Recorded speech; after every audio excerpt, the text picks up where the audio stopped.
l'un des éléments les plus importants qui détermine la réussite d'un individu dans sa vie est son comportement. Quels sont les comportements que la personne a de façon quotidienne?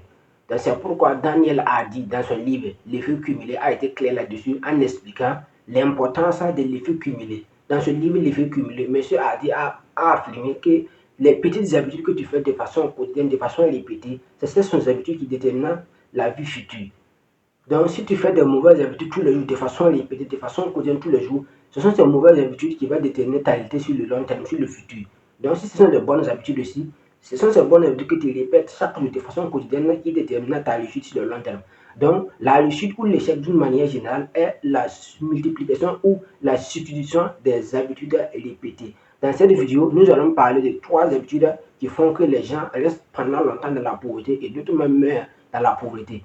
Et si vous avez remarqué l'une de ces habitudes dans votre vie, vous devez impérativement travailler, soit à réduire l'habitude au maximum ou l'éliminer de façon générale. Donc, si vous venez de me découvrir, moi, c'est Adama Sawaro. Dans cette chaîne, je parle également du business, je parle également de l'éducation financière et de la technologie. Si les thématiques vous intéressent, sachez que vous êtes au bon endroit. N'oubliez pas d'activer la cloche de notification pour profiter des éventuelles vidéos que je partage sur la chaîne.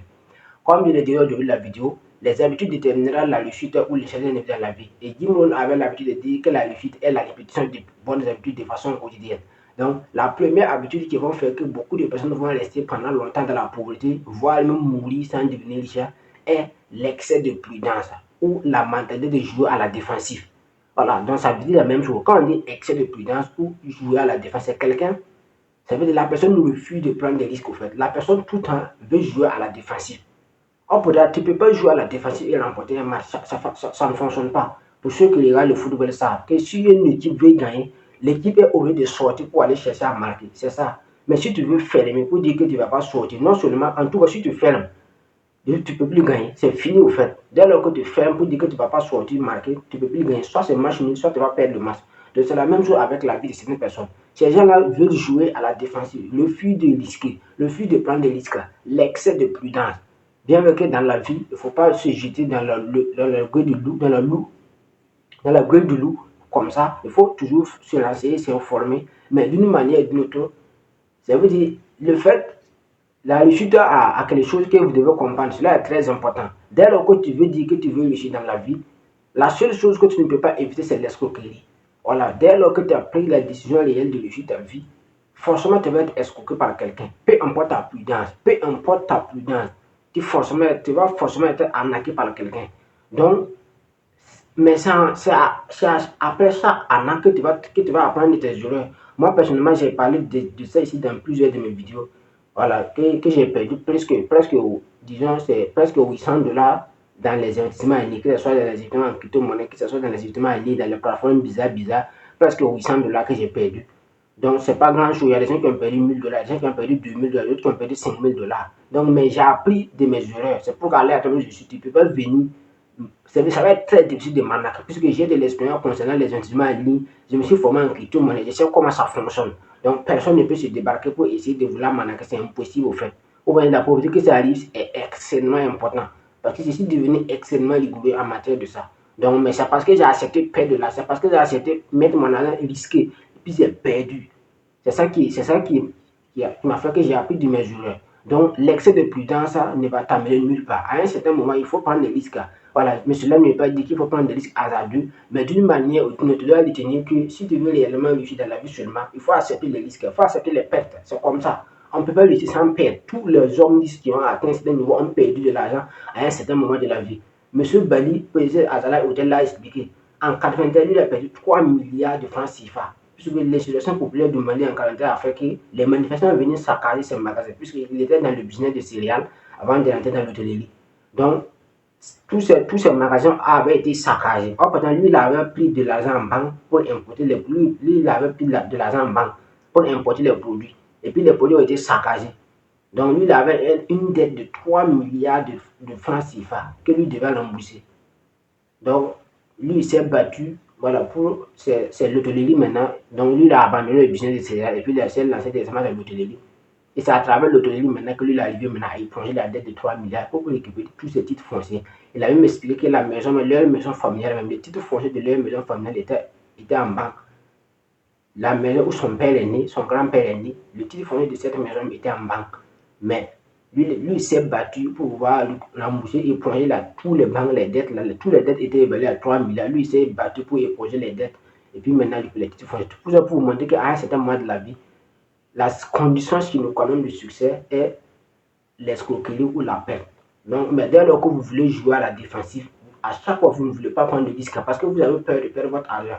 Vous avez peur de risquer. Vous avez peur de risquer. Donc, votre peur de risquer, votre peur de perdre vos miettes, vous met dans une position de défensive. À chaque fois, vous voulez jouer à la défense. À chaque fois, vous voulez fermer. Vous voulez éviter de sortir, risquer votre argent.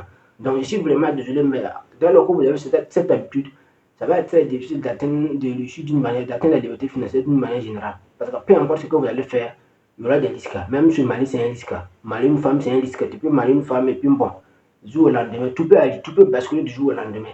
Donc, vivre dans une famille, c'est risqué. Donc, tout est risqué. Même prendre la route, même pour circuler, c'est risqué. Le fait de prendre ta moto, même circuler, combien de personnes sont laissées en route? Beaucoup de personnes ont fait des accidents mortels. Mais est-ce que ces gens ont chuté ça? Ils n'ont pas chuté, c'est la vie. Donc, mais tu ne peux pas dire que bon, c'est parce que quelqu'un a fait un accident mortel sur la route que moi je ne vais jamais circuler sur la route. Tu vas faire comment? Tu vas voler. Ah, même si tu voles, même il y a des accidents, il y a des avions qui font des accidents dans les airs. Donc, même si tu voles, tu ne peux pas épargner à l'accident. Donc, d'une manière, tout ça pour te préparer mentalement et psychologiquement que la vie elle est risquée. La vie est passible des risques. Donc, ça ne sert à rien de vouloir garder tes économies pour dire que tu ne veux pas perdre ou bien tu ne veux pas. Dès lors que tu as un domaine seulement, il faut te lancer, t'informer suffisamment avant de te lancer. Mais il faudra reconnaître que même après avoir te formé, te lancer suffisamment, tu vas forcément perdre de l'argent à un certain moment. Donc l'un des comportements ou l'un des habitudes qui fait que les gens restent dans leur cocon de pauvreté, de misère, et que ces individus à un certain moment de leur vie refusent complètement de prendre des risques, refusent complètement de prendre des risques, joue toujours à la défensive, l'excès de prudence, l'excès de prudence. Donc quand tu es trop prudent, ça bien vrai que la prudence est bien, mais excès de prudence est dangereux parce que là où tu es trop prudent ou trop prudence, ça va être très difficile là d'atteindre à un certain niveau de la vie. Voilà, tous les hommes risquent que vous voyez, tous les milliardaires que vous avez ont risqué à un certain moment. Même que ce soit même aux États-Unis, Elon Musk a souffert avec SpaceX. Au début, SpaceX était compliqué. Il a d'abord lancé, ça a explosé. Jusqu'à c'était à la quatrième essai que SpaceX a arrivé à envoyer quelque chose dans l'orbite. Mais s'il avait abandonné, ou s'il avait refusé de risquer son argent. Donc, tout ça pour vous montrer que l'excès de prudence va vous maintenir pendant longtemps dans la pauvreté. Et la deuxième manière, la deuxième habitude ou le deuxième comportement qui fait que les gens restent pendant longtemps dans la pauvreté est le pessimisme. Le pessimisme est l'un des éléments qu'on trouve réellement en Afrique. C'est pourquoi on dit que les gens voient le verre à moitié vide, à moitié plein, tandis que l'idée voit le verre à moitié vide. Donc, le pessimisme, c'est le fait de programmer votre cerveau de façon négative.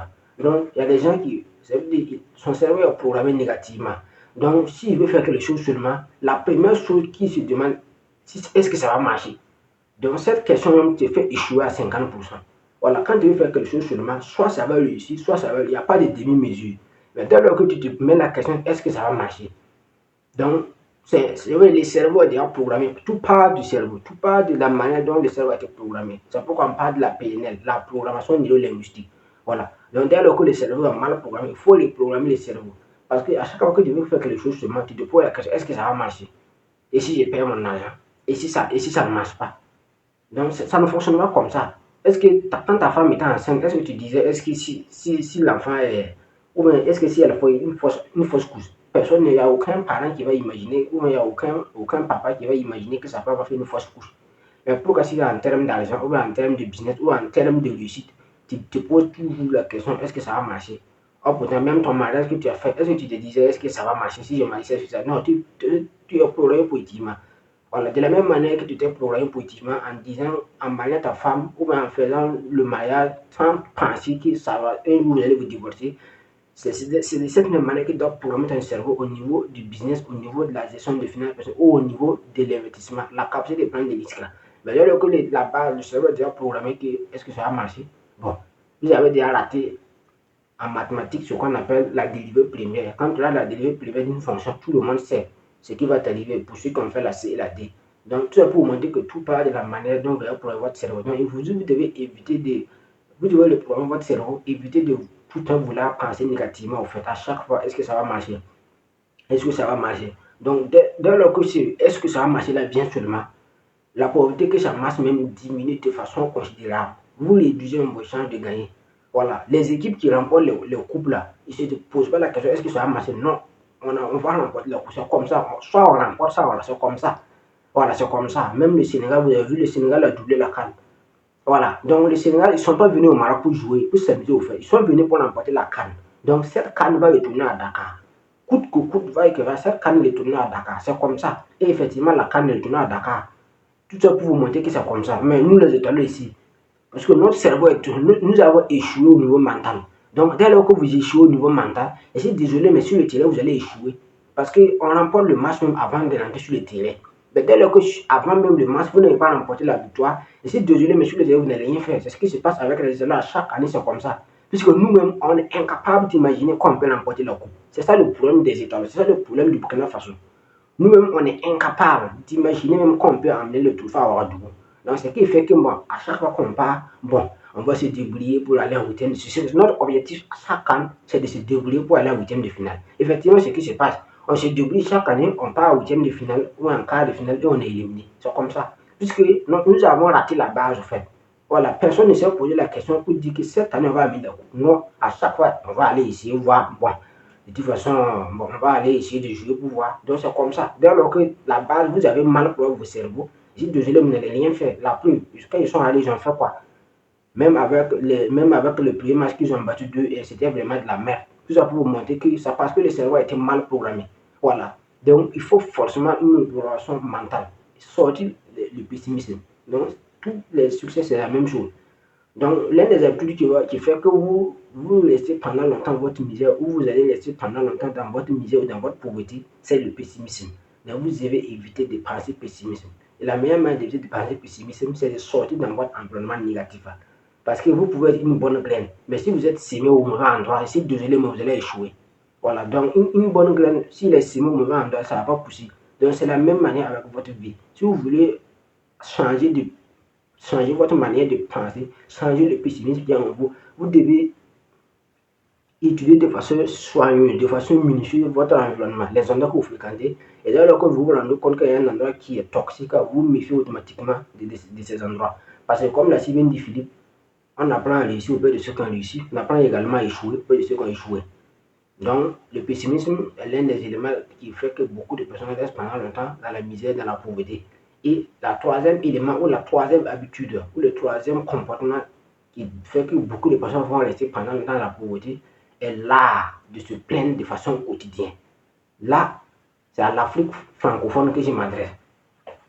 Ça, c'est un élément assez important que vous devez travailler. Il faut éviter de se plaindre à tout temps. Voilà, même si à un certain moment, vous vous sentez compte que ça ne va pas. Bon, vous pouvez vous plaindre, mais peut-être tu peux te plaindre même pas seul, genre en tout cas de façon intérieure. Mais il faut éviter d'exposer ça dehors. Vouloir se plaindre tout le temps, plaindre de la famille, plaindre de l'État, plaindre du gouvernement, plaindre. Donc à un certain moment, tu ne peux pas réussir avec ce genre de comportement. Vouloir se plaindre tout le temps. À chaque fois, c'est mon père, c'est ma mère, c'est mon frère, c'est ma soeur, c'est ma chérie, c'est ma femme.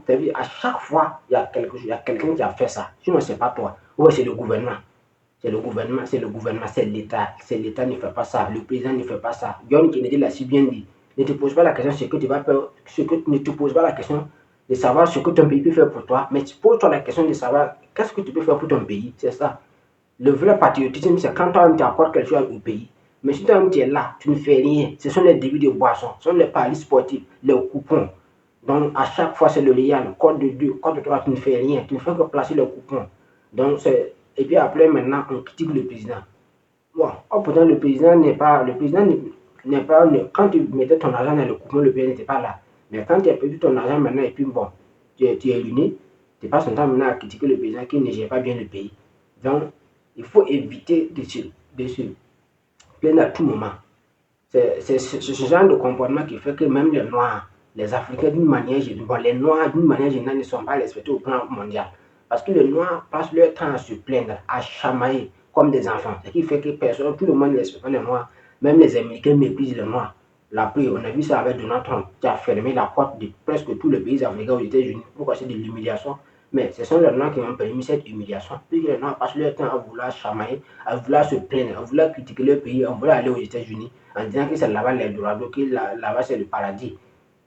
Je n'en disconnais pas, c'est le paradis. Mais il faudra reconnaître que dans ce paradis-là, il y a des gens qui dorment dehors. Aux États-Unis, quand on dit paradis, là, il y a des gens qui dorment dehors dans le froid, qui n'arrivent même pas à manger. Malgré qu'on dit que c'est le paradis. Donc, à un certain moment, il faut que chacun reste sur lui, prendre les autorités, éviter de vouloir se plaindre, se lamenter. Donc, aussi longtemps que vous allez faire ça, personne ne va vous respecter. Tout le monde va passer son temps à vous mépriser parce que vous ne méritez pas qu'on vous respecte. Et le capitaine Sankara, le camarade président du CNR et du FASO l'a dit à l'époque que l'esclave qui n'est pas capable d'assumer sa révolte ne mérite pas qu'on s'appelle sur son sort. Donc, sur ce, je vous dis merci et au revoir et à la prochaine.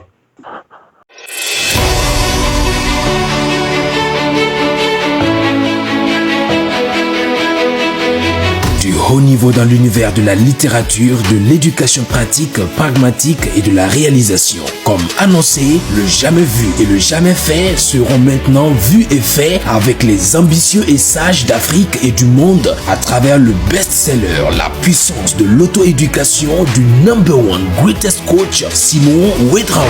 Un rappel, ce livre bat tous les records de parution de livres. Il fut dédicacé le 30 mars 2024 à Ouagadougou au Burkina Faso devant 6500 cerveaux et a atteint plus de 25 000 exemplaires vendus en un an.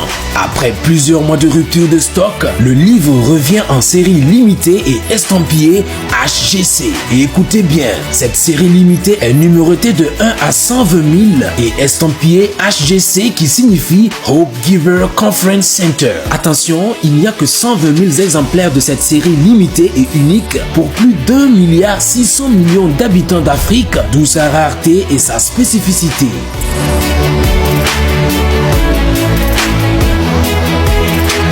Achetez maintenant ou le plus tôt que possible votre série limitée La puissance de l'auto-éducation et devenez membre du plus grand, plus important et nécessaire centre de conférences intégré du continent. En avantage, votre nom, prénom et numéro du livre sont inscrits dans le plus grand livre du centre de conférences HGC et dans le générique du film documentaire retraçant la réalisation étape par étape du centre.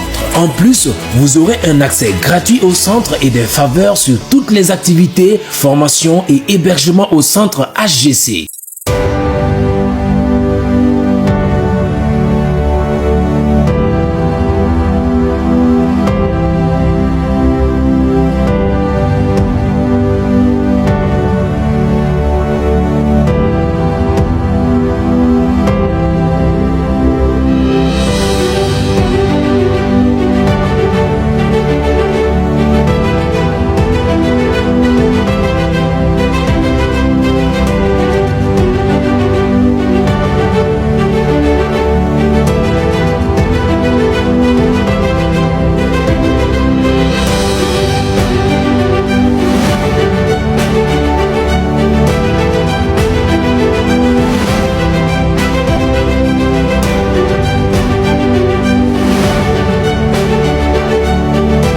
Notez bien, date de début des travaux de construction, avril 2026, date de vente et distribution de la série limitée du 21 janvier 2026 au 2 janvier 2027, date prévue d'inauguration, novembre 2028, lieu Ouagadougou au Burkina Faso, à Koubri, en bordure de l'eau.